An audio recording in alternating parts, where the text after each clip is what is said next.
Assalamualaikum warahmatullahi taala wabarakatuh. Alhamdulillahi rabbil alamin. Wa bihi nasta'in.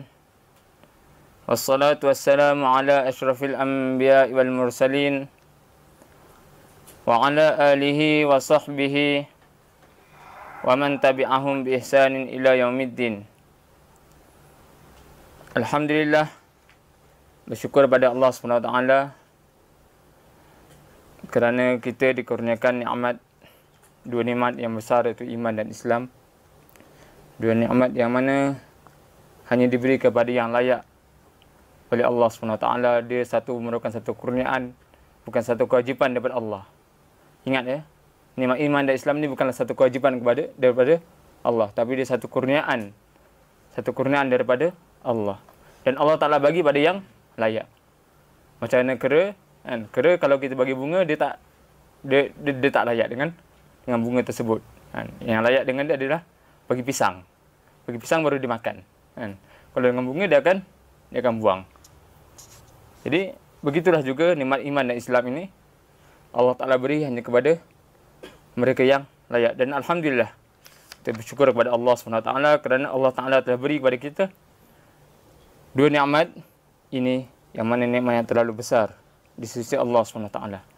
Dengan dua nikmat inilah yang menjadikan kita manusia yang ada agama dan juga ada hala tuju dalam kehidupan kita. Jadi untuk sesi kali ini kita akan sambung pada bab amalan-amalan hati, iaitu pada menerangkan tentang taubat kepada Allah Subhanahu wa Ta'ala.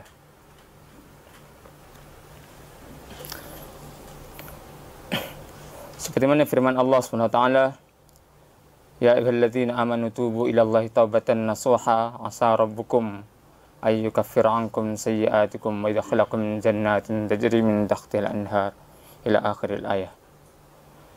Ya ayyuhalladzina amanu, wahai orang-orang yang beriman, tubu ilallahi taubatan nasuha, bertaubatlah kamu kepada Allah dengan taubatan nasuha, taubat yang sebenar-benar taubat. Asa rabbukum, mudah-mudahan Tuhan kamu, ayyukaffira ankum sayyi'atikum, akan mengampuni segala dosa-dosa kamu. Wa yadkhilakum jannatin tajri min tahtiha al-anhar, dan akan memasukkan kamu ke dalam syurga yang mengalir di bawahnya sungai-sungai. Jadi ini adalah salah satu kelebihan bagi orang yang bertaubat. Allah Ta'ala akan ampunkan dosa dia yang lalu, dan kemudian Allah Ta'ala akan masukkan dia ke dalam syurga Allah Subhanahu wa Ta'ala. Jadi dalam taubat ada syarat-syarat taubat. Antara syarat taubat adalah an-nadam, iaitu penyesalan. Seorang yang ingin bertaubat, dia mesti dalam hatinya perlu merasa perasaan menyesal. Perlu merasa perasaan menyesal di dalam hatinya. Kerana jikalau tiada penyesalan, maka taubat bukanlah taubat. Syarat taubat pertama mesti menyesal. Dan menyesal mestilah menyesal dengan bersungguh-sungguh. Mestilah menyesal dengan bersungguh-sungguh atas segala dosa yang kita lakukan. Menyesal di atas apa yang kita lakukan mengikut seruan syaitan laknatullahi alaih. Jadi sewajarnya bagi seorang yang bertaubat adalah menyesal. Itu syarat yang pertama.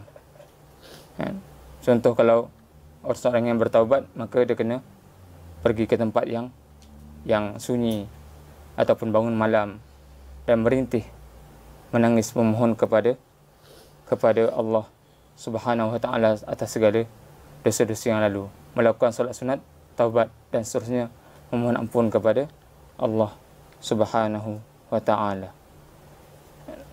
Dan sebenarnya taubat menyesal ini bukan satu perkara yang boleh dibuat-buat. Penyesalan ini hanya datang apabila datang daripada taufik dan hidayah daripada Allah Subhanahu wa ta'ala. Tidak mungkin kita boleh menyesal tanpa ada taufik dan hidayah daripada Allah Subhanahu wa ta'ala. Dan dalam taubat mestilah kita tidak boleh menunda-nunda taubat. Antara kelebihan orang yang mana menyesal ataupun bertaubat, sentiasa bertaubat, insya-Allah dia akan termasuk dalam 7 golongan yang ditempatkan Allah di bawah naungan arsy, yang mana tiada naungan selain daripada naungannya. Sab'atun yuzilluhumullah fi dhillih yauma la dhilla illa dhilluh. 7 golongan yang mana ditempatkan Allah di bawah naungan arsy pada hari yang tiada naungan baginya.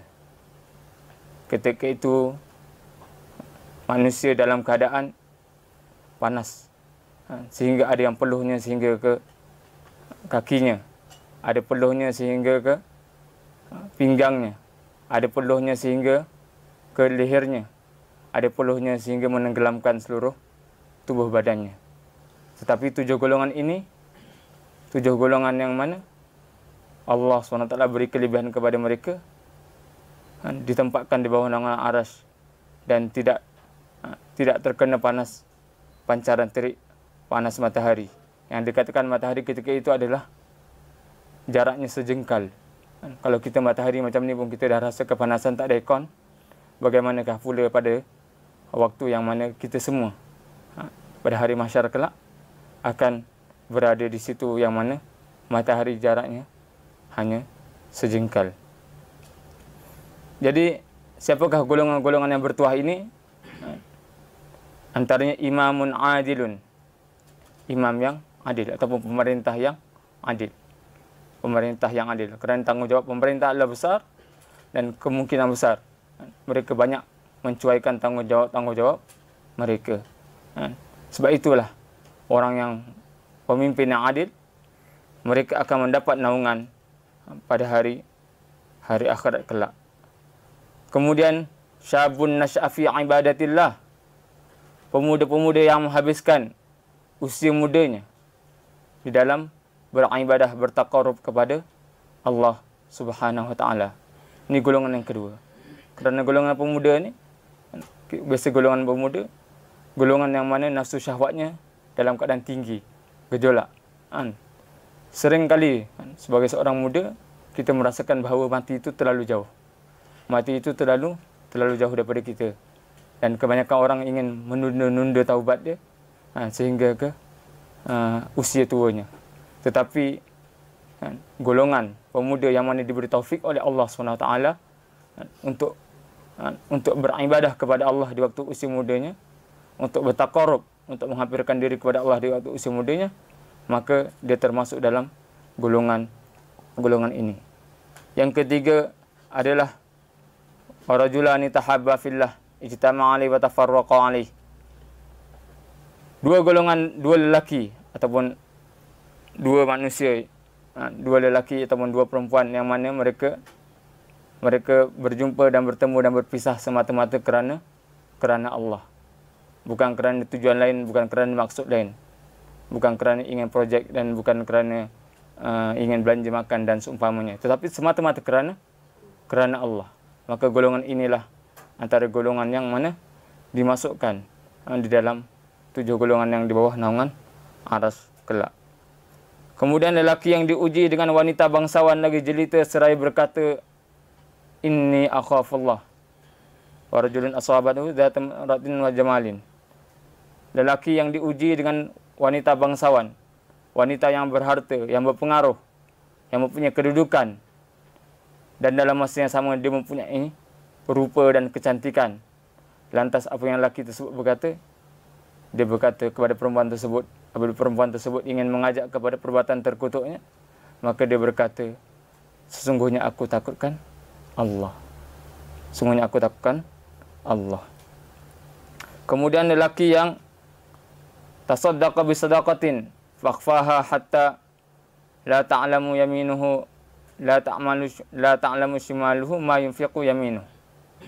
Lelaki yang mana bersedekah, yang mana sedekah dia sembunyikan sedekah tersebut sehingga tangan kirinya tidak mengetahui apa yang diinfakkan, apa yang disedekahkan oleh tangan kanannya.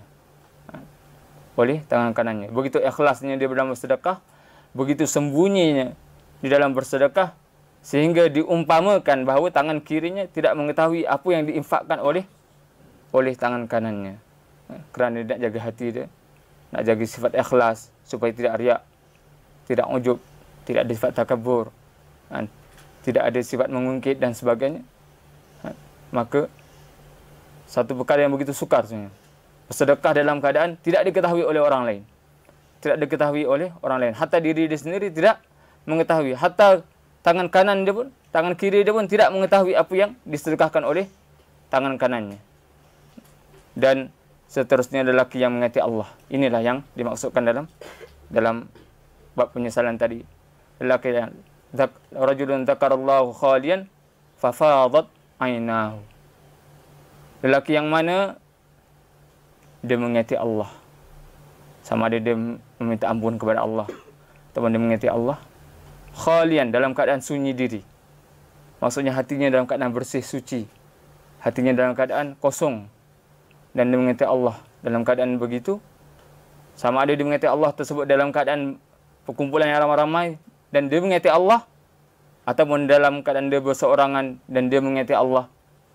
Lantas fafadat ainahu, lantas mengalirlah kedua air matanya kerana mengingati Allah Subhanahu wa ta'ala.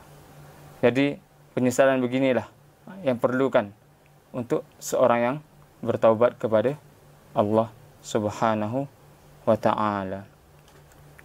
Jadi semoga Allah menggolongkan kita daripada dalam golongan orang-orang yang sering bertaubat kepada Allah.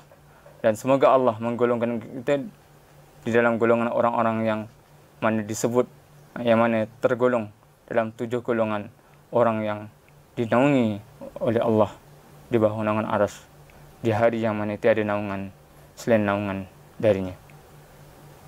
Bagaimanakah cara untuk kita sering bertaubat? Di sini ada beberapa. Pertama sekali adalah mengingati kematian. Kematian adalah pemutus kepada nafsu syahwat. Kematian adalah pemutus kepada kecintaan kepada dunia dan kenikmatannya. Tetapi kematian sebenarnya adalah motivasi besar kepada seorang muslim, seorang mukmin agar hartanya bersih, agar dia mempunyai saham yang cukupnya. Seperti mana dia inginkan saham di dunia ini, maka dia mempunyai saham yang cukupnya apabila dia meninggal kelak untuk dilaburkan oleh manusia-manusia yang lain di bawah jagaannya. Jadi cukup sekadar ini untuk hari ini. InsyaAllah kita akan masuk pada syarat yang lain kepada sesi yang lain. Okey, kita akhiri dengan tasbih kafarah.